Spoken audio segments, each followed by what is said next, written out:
Bonjour, c'est Ursule encore.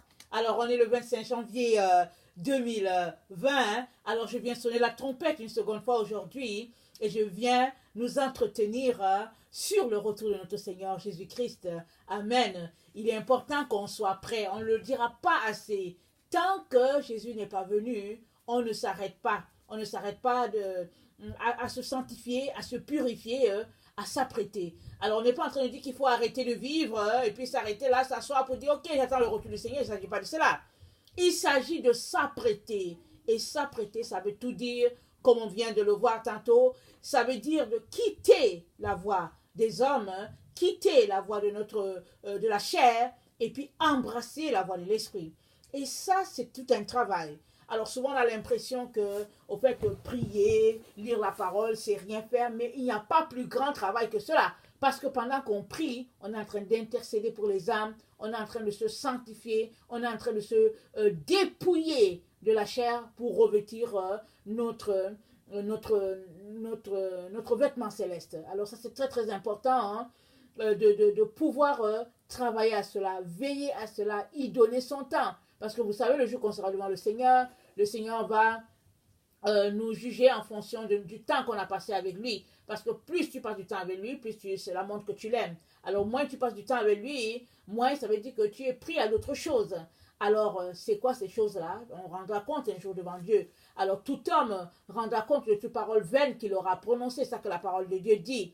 Il est donc important qu'on puisse prendre conscience de cela et qu'on change tout ce que le Père n'aime pas. Et comment sauras-tu que le Père n'aime pas cela si tu ne lis pas ta Bible? Tu as donc besoin de lire ta Bible pour savoir que, ici, Papa Dieu n'aime pas ça, et puis ici, le Père aime ça. Alors ça, c'est très, très important de veiller à cela. Alors, je viens parler aujourd'hui du chandelier. Alors, Dieu a dit à Moïse que le chandelier sera exactement comme tu as vu. Alors, le chandelier, encore une fois, l'image de la lumière, parce que le chandelier, c'est un flambeau. Alors, Dieu a dit à Moïse, écoute, voici le chandelier qui va se retrouver dans la tente. Alors, dans la tente, là, voilà comment la tente d'assignation, il dit, voilà comment le chandelier sera. Et c'est quoi le chandelier? Le chandelier, c'est le flambeau, c'est une lampe, mais aussi, c'est tout un arbre. Alors, j'aimerais ça qu'on lise rapidement dans Exode 25, comment Dieu décrit le chandelier. Amen. Exode 25, à partir du verset 31. Tu feras un chandelier d'or pur. Ce chandelier sera fait d'or battu. Son pied, sa tige, ses calices, ses pommes et ses fleurs seront d'une même pièce. Ses 6 branches sortiront de ses côtés, 3 branches du chandelier de l'un des côtés et 3 branches du chandelier de l'autre côté. Il y aura sur une branche 3 calices en forme d'amande avec pommes et fleurs, et sur une autre branche 3 calices en forme d'amande avec pommes et fleurs. Il en sera de même pour les 6 branches sortant du chandelier. C'est-à-dire chaque branche est appelée à produire au fait des calices en forme d'amande. C'est un arbre fleuri, là, un arbre fruité, là, un arbre vraiment beau là, dans tout son éclat. C'est ça que le Père est en train de nous décrire ici. Alors, il dit à la tige du chandelier, il y aura 4 calices en forme d'amande avec leurs pommes et leurs fleurs. Il y aura une pomme sous 2 des branches sortant de la tige du chandelier, une pomme sous 2 autres branches et une pomme sous 2 autres branches. Il en sera de même pour les 6 branches sortant du chandelier. Les pommes et les branches du chandelier seront d'une même pièce. Il sera tout entier d'or battu, d'or pur. Tu feras ces 7 lampes qui seront placées dessus de manière à éclairer en face. Ces mouchettes et ces vases à cendre seront d'or pur. On emploiera un talon d'or pour faire le chandelier avec tous ses ustensiles. Regarde, verset 40, et fais d'après le modèle qui t'est montré sur la montagne. Regarde, dit l'Éternel, et fais d'après le modèle qui t'est montré sur la montagne. Amen. Nous sommes appelés à briller comme ce chandelier-là, à produire du fruit. Alors Jésus-Christ nous a dit que le Père est le vigneron. Alors, nous sommes les sarments et il est le cep. Attendez, il ne faut pas que je me trompe de mots. On va les lire rapidement dans Jean 15. Alors, il dit, je suis le vrai cep, Jésus est le cep, et mon Père est le vigneron. Tout sarment qui est en moi et qui ne porte pas du fruit, il le retranche, et tout sarment qui porte du fruit, il l'émonde afin qu'il porte encore plus de fruits. Déjà, vous êtes purs à cause de la parole que je vous ai annoncée. Demeurez en moi et je demeurerai en vous. Comme le sarment ne peut de lui-même porter du fruit s'il ne demeure attaché au cep, c'est-à-dire toi et moi, ainsi vous ne pouvez non plus si vous ne demeurez en moi. Alors nous sommes les sarments, Jésus est le cep, le Père est le vigneron. Alors nous avons cette image-là au niveau du chandelier, un arbre vraiment tel que décrit, vraiment un arbre vraiment bien équilibré, 3 branches d'un côté, 3 branches de l'autre, et avec les 3 calices en forme d'amande, et puis il y a des pommes dessus, et puis c'est vraiment un bel arbre. Et le Père, il dit, et le verset 39, il dit, on emploiera un talent d'or pur pour faire le chandelier avec tous ses ustensiles. Dieu a donné même la portion d'or qu'il faut faire. Il dit un talent d'or. Il a tout décrit. Et il dit à Moïse, tu le feras exactement comme je te l'ai montré. Alors Dieu lui a montré ça sur la montagne. Vous rappelez, quand il était parti pour les 40 jours, et quand il est revenu, il a trouvé que le peuple s'était pollué, le peuple s'était perverti, et il avait jeté les premières tablettes, il est retourné. C'est là que Dieu lui avait donné toute l'instruction. Alors cela est d'une importance vraiment devant le Père. Et nous sommes aussi des arbres appelés à porter du fruit. C'est ce que nous sommes, à l'image de notre Seigneur. Et rappelons-nous, dans la tente d'assignation, il y avait la cour, et puis là où tout le monde pouvait venir. Et il y avait le deuxième niveau où les sacrificateurs y allaient. Il y avait le lieu très très saint où, au fait, Aaron entrait, et puis aussi Moïse. Et là-bas, la présence de Dieu était là-bas. Et c'était un endroit, vraiment, un endroit, dans notre temps, ça symbolise un peu le baptême de feu. Le deuxième niveau, c'est comme le baptême de l'esprit. Et puis l'autre, c'est la cour.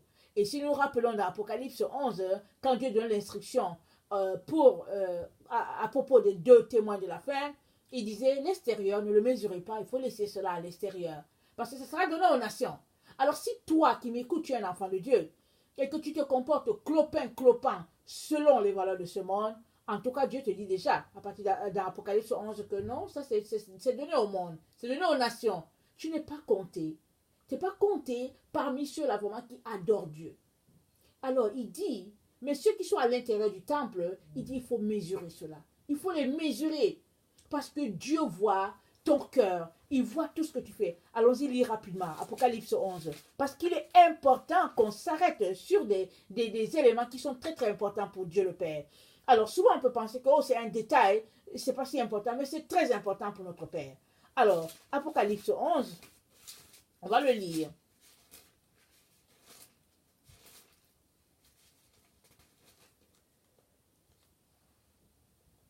On me donna un roseau semblable à une verge, en disant, lève-toi, mesure le temple de Dieu, l'autel et ceux qui y adorent. Mais le parvis extérieur du temple, laisse-le en dehors, et ne le mesure pas, car il a été donné aux nations, et elles fouleront au pied la ville sainte pendant 42 mois. Verset 3. Je donnerai à mes 2 témoins le pouvoir de prophétiser revêtus de sac pendant 1260 jours. Ce sont les 2 oliviers et les 2 chandeliers qui se tiennent devant le Seigneur de la terre. Alors ces 2 personnes sont appelées oliviers, sont appelées chandeliers. La preuve que nous sommes des chandeliers devant Dieu. Nous sommes appelés à briller. Et voilà 2 personnes, les 2 témoins à la fin, désignés par l'Éternel, et puis peut-être que leur vie, vraiment, est la preuve qu'ils brillent. Alors, Dieu dit, ces 2 chandeliers, il dit, ce sont les 2 oliviers, les 2 chandeliers qui se tiennent devant le Seigneur de la terre. Ça veut dire qu'ils sont éclatants dans leur relation avec le Seigneur. Ce qu'ils sont, ils sont des arbres verdoyants, des arbres qui brillent tels que le Père aimerait. Et il a dit à Moïse dans Exode 25, tu feras le chandelier. Quand tu vas le fabriquer là, tu le feras exactement comme tu l'as vu. Question de dire que toi et moi, nous sommes appelés à être purs, à appeler un arbre vraiment florissant, à briller comme ce chandelier-là qui est d'or, il dit, tu le feras d'or battu.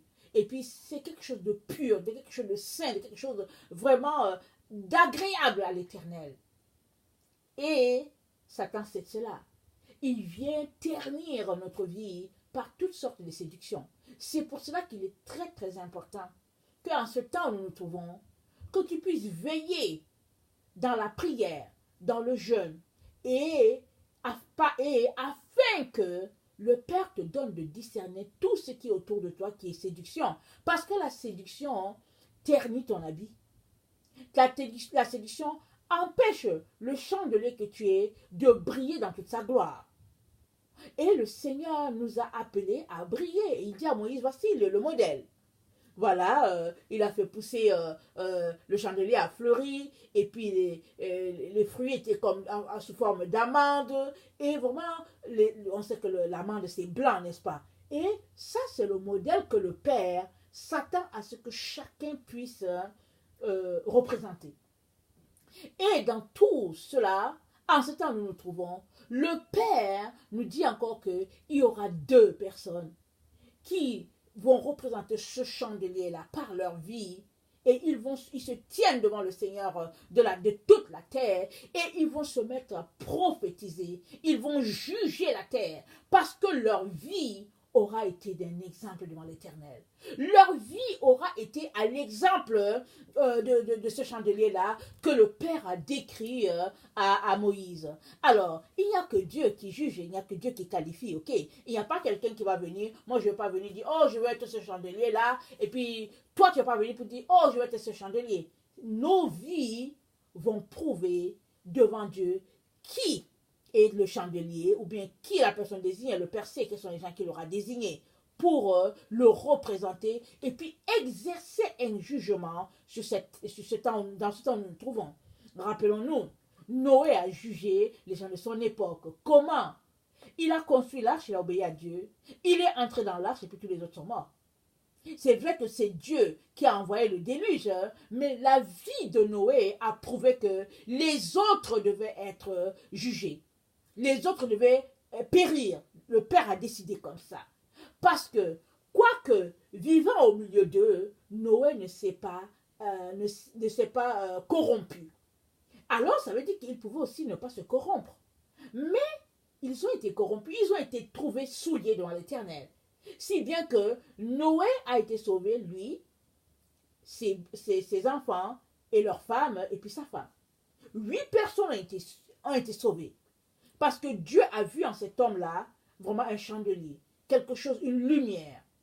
Et il a pu, comment on appelle ça? Il a pu faire une autre génération et puis on découle de Noé. Amen. Et en ce temps où nous nous trouvons encore, Dieu nous informe qu'il y aura 2 personnes qu'il appelle des oliviers, qu'il appelle des chandeliers, qui vont prophétiser sur toute la terre, annonçant le jugement de Dieu, annonçant qu'il est temps de retourner au véritable évangile, parce que Dieu va détruire tous ceux-là qui ne veulent pas se conformer à la parole de Dieu. Amen.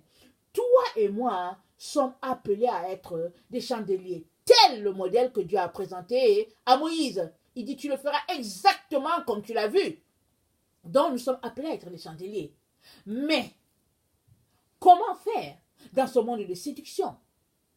Nous n'avons pas le choix que de nous séparer de tout ce que le Père appelle souillure.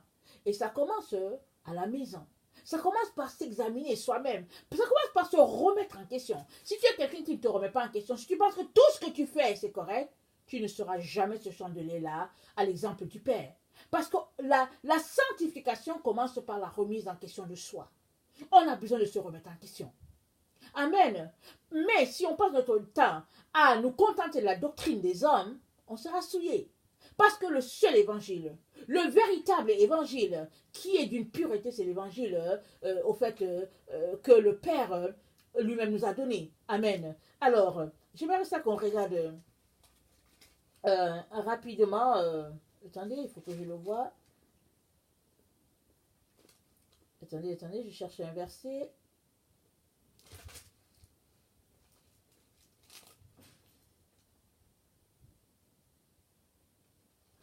On dirait que chaque fois que je viens sur le verset, je le perds.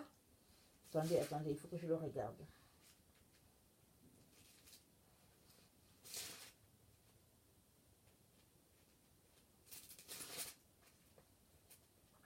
Aujourd'hui encore, je ne l'ai pas trouvé. Mais c'est le verset qui dit que c'est l'heure, c'est un ange puissant qui volait. Il disait, c'est l'heure de l'évangile éternel. Alors il volait au niveau du ciel et il disait à toutes les nations, il disait, c'est l'heure de l'évangile éternel. Alors nous sommes dans le temps où nous sommes appelés à vivre selon le véritable évangile de Dieu. Alors si la vie que nous avons, que nous menons, n'est pas conforme à l'évangile de Dieu, alors il a le droit de nous détruire. Parce qu'il dit que tous ceux-là qui ne marchent pas selon le véritable évangile vont périr. Il dit la terre et les cieux passeront, mais ma parole ne passera jamais. Alors l'évangile éternel, c'est la parole de Dieu. C'est la parole telle que le Père aimerait que ce soit prêché dans sa présence. Et puis c'est la parole qui est prêchée dans le ciel. Alors, si tu veux vivre éternellement, normal que tu sois quelqu'un qui t'abreuve du véritable évangile, l'évangile éternel. Et pour cela, tu as besoin de renoncer à la voie de ce monde et puis d'embrasser la voie que Dieu veut pour chacun de ses enfants. Et ce n'est pas une vie, au fait, de marche clopin. Non, c'est une vie où tu t'engages pleinement et tu fais tout pour être conforme à ce que le Père dit ou bien le Père attend de toi. Alors donc, il est donc important que nous puissions nous arrêter et regarder à notre niveau qu'est-ce que nous faisons. Par exemple, que le Père n'aime pas et de changer. Il est important qu'on s'arrête et qu'on se dise, ah ça, le Père, il aime ça, je veux le garder. Et je veux le garder et puis je ne veux pas le perdre. Mais ici, ça n'honore pas le Seigneur Jésus. Ça n'honore pas son sacrifice pour moi. Il est temps que je laisse cela. Alors, si tu fais cet exercice-là à tous les jours, à tout moment, tu vas devenir aguerri. Et puis ton caractère va changer. Parce que n'oublions pas, le caractère que nous avons, c'est notre seconde nature. Mais on peut le changer par des décisions de changer nos pensées. On change une pensée et puis on fonctionne d'une manière. On change une autre pensée et puis on fonctionne de telle manière. Alors, notre comportement est issu des pensées que nous avons. Alors, si tu penses que tu es roi au bord de ton bateau, ou bien de ton vaisseau spatial, tu vas rester là, tu seras un orgueilleux, tu seras pédant, et puis tu vas essayer d'écraser tous les autres. Mais si tu penses qu'au fait, tu fais juste partie, au fait, du commun des mortels, et que Dieu t'a donné une part, et que tu as apporté aussi une part là-dedans, hein, tu seras tout simplement humble, tu vas dire à Dieu, Seigneur, aide-moi à accomplir ma part, afin qu'une fois devant toi, je ne sois pas banni de ta présence. Donc, c'est toujours une remise en question constante. Et si vraiment tu viens d'un cœur brisé, un cœur humble, un cœur brisé et contrit, le Père aura compassion de toi et il va répondre à tes attentes et il va changer ce qui a à changer. Il va te montrer les choses que tu dois changer. Il va te donner une dose de sa grâce afin que tu puisses laisser les choses de la chair et embrasser les choses de l'esprit. Amen. Et puis évidemment, toute décision a des conséquences. Alors si tu veux marcher selon Jésus, tu dois comprendre que tu dois laisser certaines personnes dans ta vie. Il y a des endroits où tu vas avec Jésus, il y a des gens qui ne peuvent pas te suivre, c'est pas possible. C'est soit Jésus, c'est soit les autres. Et ça, tu as besoin de saisir cela et de vivre en fonction de ton choix. Il ne faut pas te mettre à accuser les autres. Il ne faut pas te mettre à suivre les autres comme ça, comme les 5 folles. Quand on a dit que c'était le temps d'aller accueillir le maître, l'époux, elles sont aussi parties. Les 5 sages se sont préparées. Elles avaient de l'huile extra. Mais les 5 folles, elles ont juste suivi la mêlée. Elles sont parties aussi. En cours de route, elle se rend compte qu'elle n'arrive pas à tenir. Les exigences sont grandes. Elle n'arrive pas à tenir. Alors elles disent aux autres, ah non, mais aidez-nous. Mais ce n'est pas aux autres de les aider. Elles doivent aller chez la personne qui vend de l'huile. C'est là-bas. Elles doivent aller là-bas devant ceux qui en vendent. C'est-à-dire qu'elles sont aussi appelées à venir se mettre à genoux, à venir prier, à venir intercéder, à venir souffrir, réclamant l'huile. Alors, c'est qu'en faisant cela qu'elles vont remplir leur lampe. Mais pendant qu'elles le faisaient, pendant qu'elles sont allées, parce qu'elles ont mal évalué leur temps, l'époux est venu. Elles sont restées.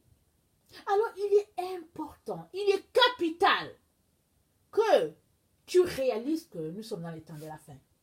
Il y a des gens qui, au fait, sont toujours en train de minimiser tout ce qui se passe. Ils disent, oh non, écoutez, il ne faut pas exagérer, on a encore tout le temps.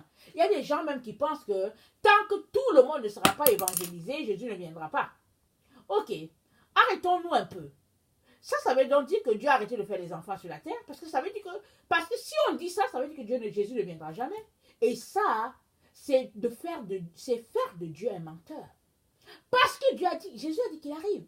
Et Jésus annonce sa venue. Mais il y en a qui sont tellement remplis et imbus d'eux-mêmes, ils disent que ce n'est pas maintenant, que c'est lointain. Or, Dieu n'a pas arrêté de faire des enfants. Dieu continue toujours. La terre se renouvelle à tout moment. Alors, s'il faut attendre que tout le monde ait entendu ou bien, ça ne tient pas. Il est temps de s'arrêter, de donner à Dieu toute la gloire qui lui revient et de reconnaître qu'il est Dieu sur sa création et c'est lui qui décide du temps et du moment. Si du moins on ne le sait pas, au moins l'Esprit de Dieu en nous anime et nous montre que nous devons nous apprêter. Quand bien même, ce ne serait pas maintenant que Jésus viendrait, il est important que tu sois prêt. Parce que s'il arrive que tu fermes les yeux à ce monde, tu vas te retrouver dans la présence de Dieu. Alors tu devras répondre de tes actes. Alors si tu n'es pas prêt, tu vas passer de l'autre côté. Alors, on est appelé à être prêt à tout moment. Et on ne peut donc pas dire que, au fait, bon, ce n'est pas le moment, et puis bon, on a encore tout le temps. Non, non, non. On est appelé à être prêt. Et vraiment que le Seigneur nous donne de prendre au sérieux tout ce qu'il nous dit et de réaliser que Jésus peut venir à tout moment. Parce qu'il déclenche, il nous a décrit dans Matthieu 24 les séries des événements. Mais c'est des événements que quand ça se déclenche, quand il déclenche, ça suit son cours jusqu'à ce que ça achève. Alors, quand tu ne sais pas quand ça va se déclencher, toi, ta part, c'est d'être prêt. Sois au moins prêt. Évertue-toi à être prêt. Que de jouer au fou ou bien à la folle, disant que ce n'est pas maintenant, hein, alors que le Seigneur Jésus-Christ annonce sa venue. Amen. Alors, que le Seigneur vraiment nous donne de considérer les choses qui sont à considérer et de laisser toutes les autres choses à côté, les choses qui nous distraient. Amen. Alors, dans Luc 11, le verset 27 à 28, Luc 11, le verset 27 à 28, c'est dit, tandis que Jésus parlait ainsi, une femme élevant la voix du milieu de la foule lui dit, « Heureux le sein qui t'a porté, heureuses les mamelles qui t'ont allaité. » Et Jésus répondit, « Heureux plutôt ceux qui écoutent la parole de Dieu et qui la gardent. Heureux ceux qui écoutent la parole de Dieu et qui la gardent. » Nous sommes appelés à garder la parole de Dieu. Mais pour la garder, il faut l'écouter. Et maintenant, une fois qu'on l'a écoutée, il faut la mettre en pratique. C'est la seule manière de garder la parole de Dieu. Si tu ne pratiques pas la parole de Dieu, tu ne peux pas la garder. La seule manière pour toi de la garder, c'est de faire du pratico-pratique. Et ça, c'est un renoncement à la chair. Parce que souvent, ça ne nous tente pas.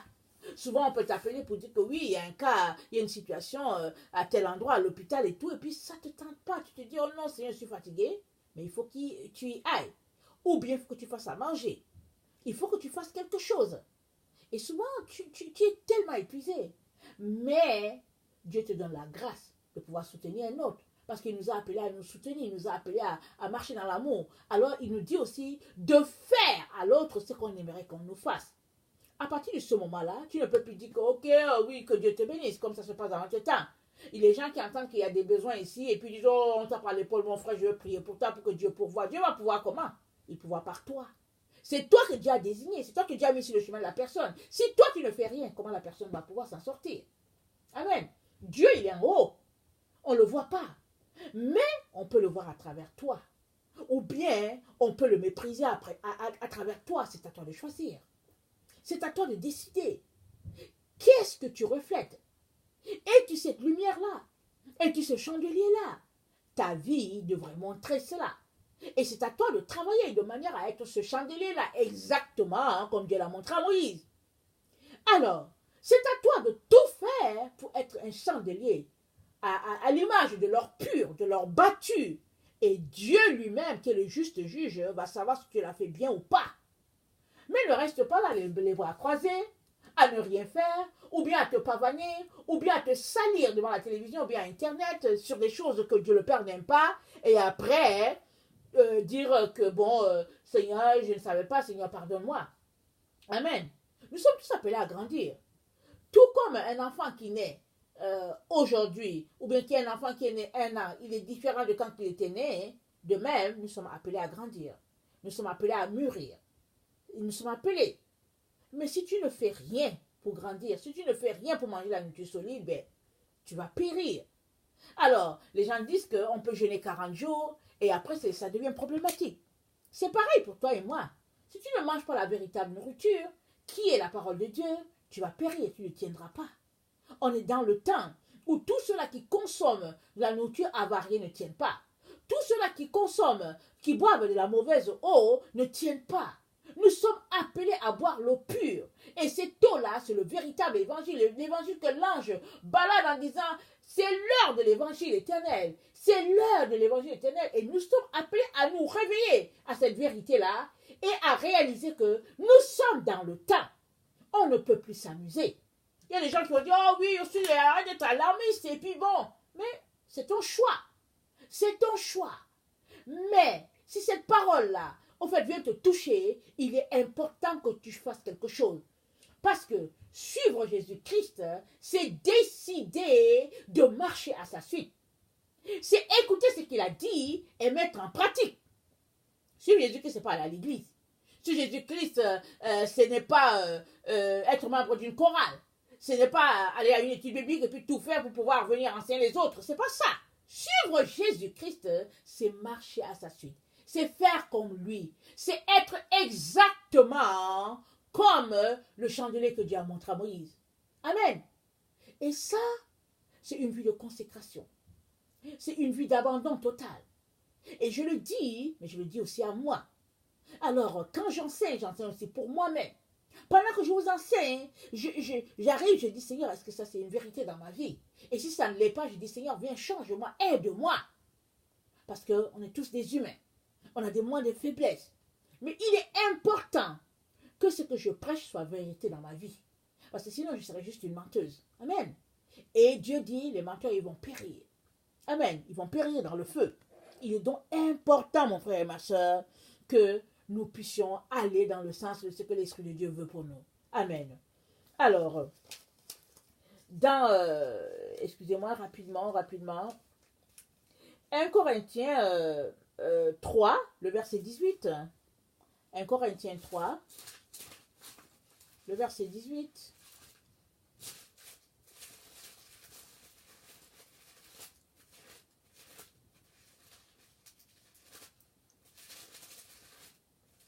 Ça dit ceci, que nul ne s'abuse lui-même. Si quelqu'un parmi vous pense être sage, selon ce siècle, qu'il devienne fou afin de devenir sage. Car la sagesse de ce monde est une folie devant Dieu. Aussi est-il écrit, il prend les sages dans leur ruse. Et encore, le Seigneur connaît les pensées des sages. Il sait qu'elles sont vaines. Que personne donc ne mette sa gloire dans les hommes, car tout est à vous. Soit Paul, soit Apollos, soit Céphas, soit le monde, soit la vie, soit la mort, soit les choses présentes, soit les choses à venir. Tout est à vous et vous êtes à Christ. Christ est à Dieu. Alors si tout est à vous, tu dois comprendre que tu dois marcher comme Christ a marché, c'est-à-dire tout et à Christ, mais Christ a marché dans la sainteté, se dépouillant de lui-même afin que toi et moi nous puissions être nourris, que nous puissions être illuminés. Il s'est dépouillé. Alors si tout est à toi, tu dois comprendre que c'est le modèle que tu es appelé à suivre. Amen. Alors, nous allons terminer par 2 Corinthiens 10, le verset 5, et nous allons clore avec cela. Alors, 2 Corinthiens 10, le verset 5, ça dit ceci: nous renversons les raisonnements et toute hauteur qui s'élève contre la connaissance de Dieu, et nous amenons toute pensée captive à l'obéissance de Christ. Nous sommes prêts aussi à punir toute désobéissance lorsque votre obéissance sera complète. Alors, nous renversons les raisonnements et toute hauteur qui s'élève contre la connaissance de Dieu, et nous amenons toute pensée captive à l'obéissance de Christ. C'est ce que toi et moi sommes appelés à faire pour garder, au fait, la pureté de notre arbre, pour être à l'image de ce chandelier-là. Nous sommes appelés à renverser tout raisonnement et puis toute hauteur qui s'élève contre la connaissance de Dieu. Et ça, mon frère, ma soeur, c'est une vie d'engagement. C'est une vie de renoncement. C'est une vie de marcher selon la vérité. Que le Seigneur nous y aide, je vous en prie. Que le Seigneur nous y aide. Et c'est à toi de décider si tu veux aller là ou pas. Et le Seigneur va venir à ton secours. Il te donnera de refléter ce chandelier-là à sa gloire. Amen. Que le Seigneur bénisse sa parole. Je vous aime beaucoup et Dieu davantage. Soyez bénis. Amen. Amen. Merci.